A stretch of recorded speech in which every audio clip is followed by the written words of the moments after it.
الحمد لله وحده والصلاة والسلام على من لا نبي بعده. اکثرنا د شب برات د فضایل په باره کې پوښتنې کوي، نو په دې کې ښه تحقیق هغه دی چې مفتی تقی عثماني رحمه الله ذکر کړی دی. خلاصه یې 15 مسائل دي.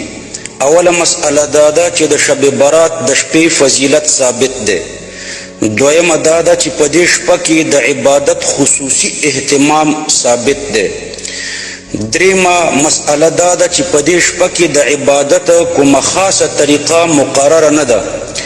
څلورمه دا چې په دې شپه کې مقبرې ته تللی شي او که نه. او څلورمه بیا پنځمه ده چې د 15 د شعبان د روژې څه حکم دی. نو اوله مسئله د شب برات د شپې فضیلت دا ګوره په احادیثو کې ثابت دی. د شب برات د فضیلت په باره کې د 10 صحابو نه احادیث روایت شوي دي چې رسول الله صلی الله علیه وسلم د دې شپې فضیلت بیان کړی دی. په دې کې بعض احادیث سندن ضعیف دي، لیکن د تعدد د طرق له وجې نه دا احادیث د حسن لغیره مرتبه ته رسیږي. لہذا د دې شپې فضیلت په حسن لغیره حدیث باندې ثابت دی. نو دا خبره غلطه ده چې بعضی وایي چې د دې شپې فضیلت نه دی ثابت. دویمه مسئله په دې شپه کې د عبادت خصوصي اهتمام هم ثابت دی.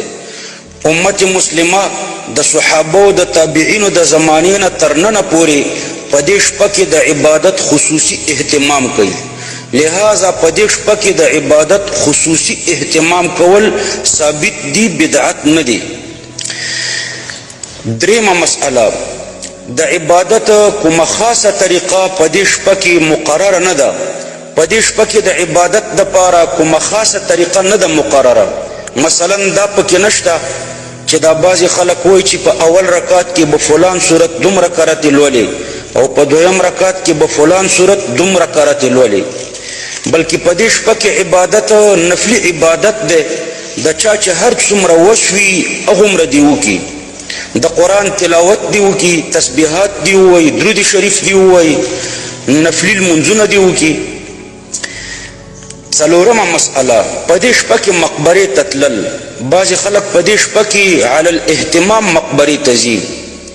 په یو حدیث کې راغلی دی چې رسول الله صلی الله علیه وسلم په دې شپه د جنت البقیع مقبرې ته لاړو.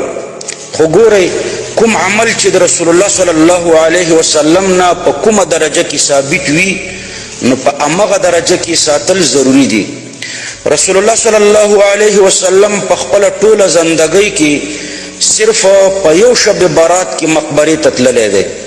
لہذا اوس هم که څوک یو ځلې نیم ځلې مقبرې ته لاړ شي نو صحیح دی، لیکن دا خبره نه ده صحیح چې خلک په هر شب برات کې مقبرې ته ځي، د دې التزام کوي او دا د شب برات لازمی حصه ګرځوي.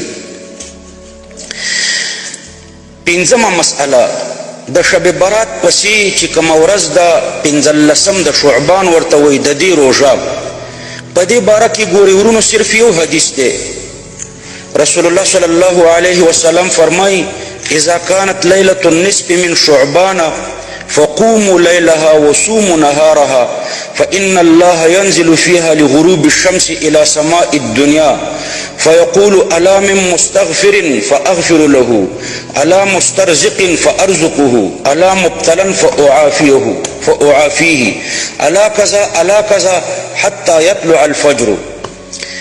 کله چې د شعبان د 15 شپه شي نو د شپې قیام وکړئ او د ورځې روژه ونیسئ. الله پاک بلا کیف په دې شپه کې اسمان د دنیا ته راځي او داسې آواز کوي چې آیا څوک بخښنه غوښتونکی شته چې زه ورته بخښنه وکړم؟ آیا څوک د رزق طلبونکی شته چې زه ورته رزق ورکړم؟ آیا څوک مصیبت زده شته چې زه د مصیبتونو نه خلاص کړم؟ نو دا یو حدیث کې د 15 د شعبان روژه ذکر شوې ده، لیکن دا روایت ضعیف دی.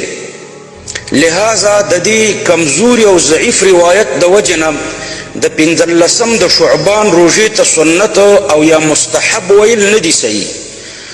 البته که 15 د شعبان خو په ایام البیض کې راځي نو چې ایام البیز هم شي او 15 د شعبان هم شي، نو بیا د 15 د شعبان روژه د دې وجې نه نیولی شئ چې دا د میاشتې په ایام البیز کې راځي.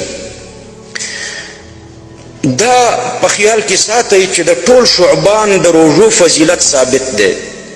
د 28 او د 29 د روژو نیول نه دي پکار، او نور د دې میاشتې د هرې ورځې د روژې فضیلت ثابت دی. او خاص د دې 15 تاریخ فضیلت په یو کمزوري روایت کې راغلی دی، د هغې نه استدلال نه صحیح کېږي. خو بیا ما درته وویلې چې دلته 2 خبرې جمع کېږي.